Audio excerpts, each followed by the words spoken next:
Hey there, my friends. It's Bill McDonald, the reading and writing doctor. And if I were to ask you to guess what the big picture of the question we're going to work on today would be, you might look at the big picture to the left/right of my head. The title of this high school passage was called Skateboarding, the history of skateboarding. So, because that was the title, the history of skateboarding involves the skateboard, of course, perhaps how it was invented, who invented it, the improvements they made, who made the improvements, the specific things that were done. Well, if all your students can do is read two sentences inside a paragraph for revision on this CREST Part 2 revising lesson 9, all they had to do was read two sentences inside a passage and decide which sentence belonged in between them. The first sentence that we're going to look at was about a person. The clue was that it said he also did something.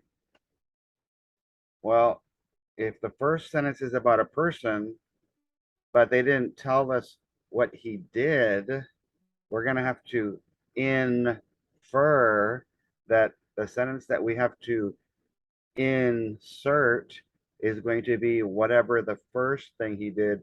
And since the second thing was specific and not vague, then it's important that we look for the first specific thing that get my fingers right, that person did. Okay, so even though the question was regarding paragraph 3, sentences 11, 12, 11, sorry, 11, 12, 13, 14, 15, 16, 17, and 18, put it like that, I only had to read two of the sentences because I just have to figure out where they asked me to place the sentence, what was the sentence before it, and what was the sentence after it. So let me show you using my graphic organizer something that will make a big difference. I'll show you the question first very quickly. It just says, April wants to add a supporting sentence. And remember that supporting always has to be specific to the third paragraph, sentences 11 through 18, which sentence should be added after sentence 13. And apparently, the skill was not there to be able to read a supporting sentence. And the reason I'm doing this one before some of the other ones, teach your kids to find the questions where they only have to read two or three sentences before they have to read an entire paragraph, entire passage, selection, poem, play, whatever it is, because there was a big struggle here. So if you take a look, my revising graphic organizer, on the bottom of the palm, it says story or specific supporting sentence. If we're going to add a specific supporting sentence to something in a certain place, then we've got to figure out what sentences are already there. So all I did with my hand was give you the topic sentence, my thumb, the main idea of the paragraph, the main idea, and then I continued only to where the question was. They said, what supporting sentence could be added after sentence 13? So let's work our way up there. And Why am I using this? Because your kids can use a hand for a paragraph and a passage on test day. All of these keys and ties are things that are going to be asked about a passage regarding reading. So your kids can, if they're using my graphic organizer, can circle paragraph, the word, and then write number 3. Then I could put all the way to 18, but I don't need to because they're only asking about what sentence can support sentence 13. And if they would read the question before and the question afterwards, think about again, red being the question, yellow backing up, and green moving forward, the colors of a traffic light. So let's work our way to where they're asking us to add a question. People continued skateboarding despite safety concerns. So apparently the main idea is that at that point in the passage, this informative passage, skateboarding was causing a lot of safety issues. I can tell because my topic sentence, my main idea says that. Sentence 12, the people who felt concerned about this, wanted an opportunity. Some people kept doing it because these people that continue skateboarding wanted an opportunity to improve the design, one, and create safer maneuverable boards. So if they're going to do that in sentence 12, then, well, let's lead you to sentence 13 that says, who is one person that's going to do it? One, his name was Richard Stevenson, and he just happened to be an inventor. Okay. Well, if they're going to be creating safer boards and that are more maneuverable, what exactly is he going to do to make that happen? So sentence 14 said he also replaced common steel wheels with clay ones. So steel meaning hard metal, clay meaning probably softer. Because of the word also, it was a clue for your kids to say, hey, this guy right here, he did 2 things. Whatever we're going to add in between them, and the one that they told us about in the next sentence. So if we check A, B, C, D, and actually right there, question 5, I need to add a supporting sentence. Let's just look at A, B, C, D and see which letter has a specific thing that Richard did. Letter A. Stevenson saw a way to improve skateboards. Well, he should have told me about it in letter A because that's too vague. So you're always going to eliminate answers that are too vague because remember that Mrs. PVC says don't pick anything that changes the meaning, that has repetition, a run on, anything that's not specific enough, that doesn't have a predicate, or is the wrong point of view or the wrong perspective, something that doesn't have a verb or is too vague or changes the content. Well, since this is too vague, I'm going to eliminate letter A. Stevenson, however, was not the only inventor who significantly improved the design.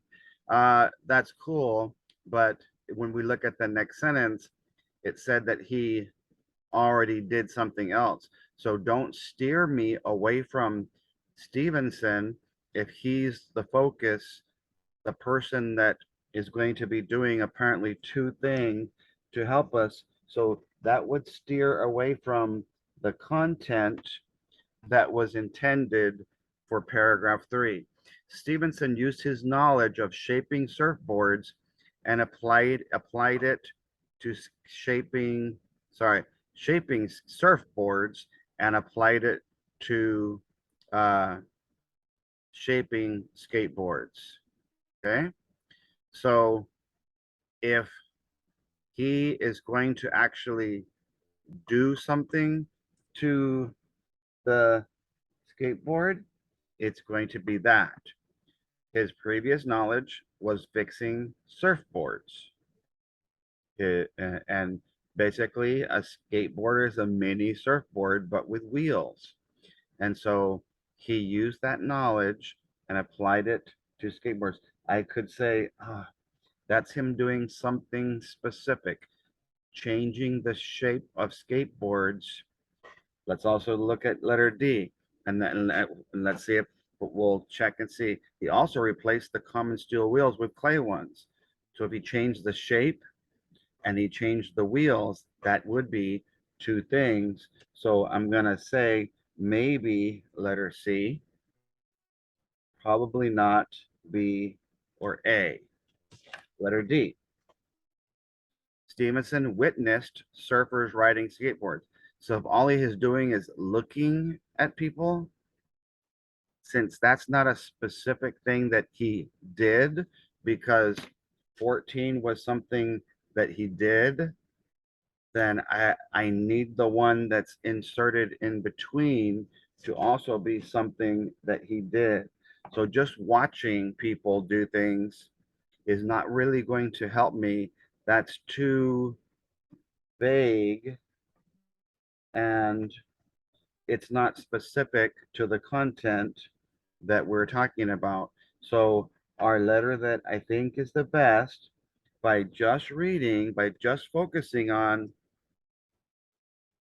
the sentence before where they asked me to place it and the sentence afterwards, can make a huge difference. So you have kids who struggle with reading, revising, editing, math, have them read the question first, like I just did, and look for questions that don't require a massive undertaking in terms of the quantity of information they have to read. I always believe in reading the question first. Then you can go back to the problem if we're talking about math, then read the question again, applying the context of the information that is needed to solve the problem, the order of operations.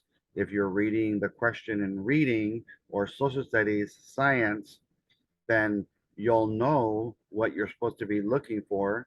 Well, all we needed to do was add one sentence to a paragraph, but since one sentence told me who it was about, and the second one said something that he also did, then I've got to figure out what the first thing he did was.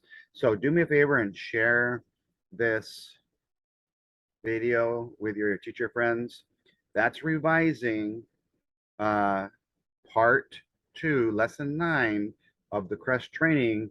It was kind of just a sneak preview before you work on adding a sentence to the context of an entire paragraph or passage or a paired passage. Let's work on revising questions that just ask about a specific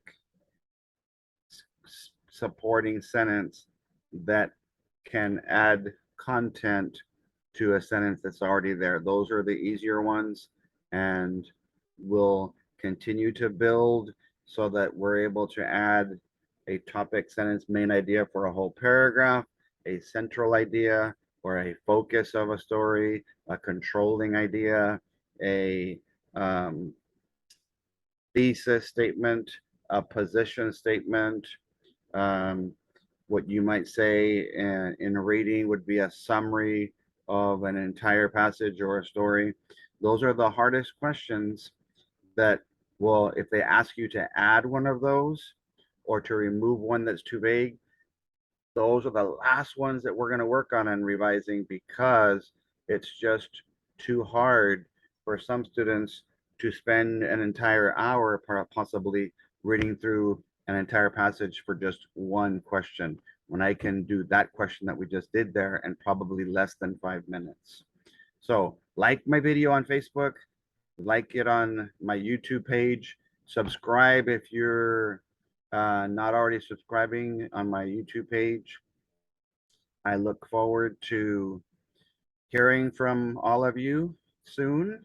I've gotten to see many of you in person and through Messenger and email. So keep those questions coming. I'll do my best to answer them as soon as possible. I had a great question yesterday that asked about the accountability ratings, how it was going to change in domains 1 and 3, I believe it was. How do you measure growth if the test has changed? And the cool thing was that 4 people responded, and one of them had the specific answer to my question. And that's the whole idea of looking for questions where I have to do the very least, where I add, remove, replace one word, a phrase, a line, the order of the words, just combine 2 sentences.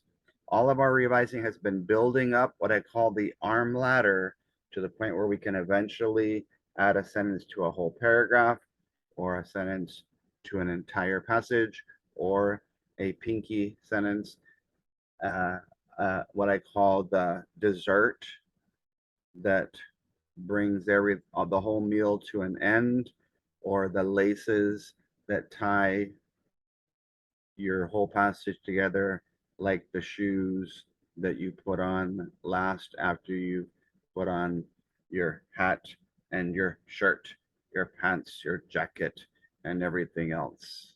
God bless you guys and have a wonderful day.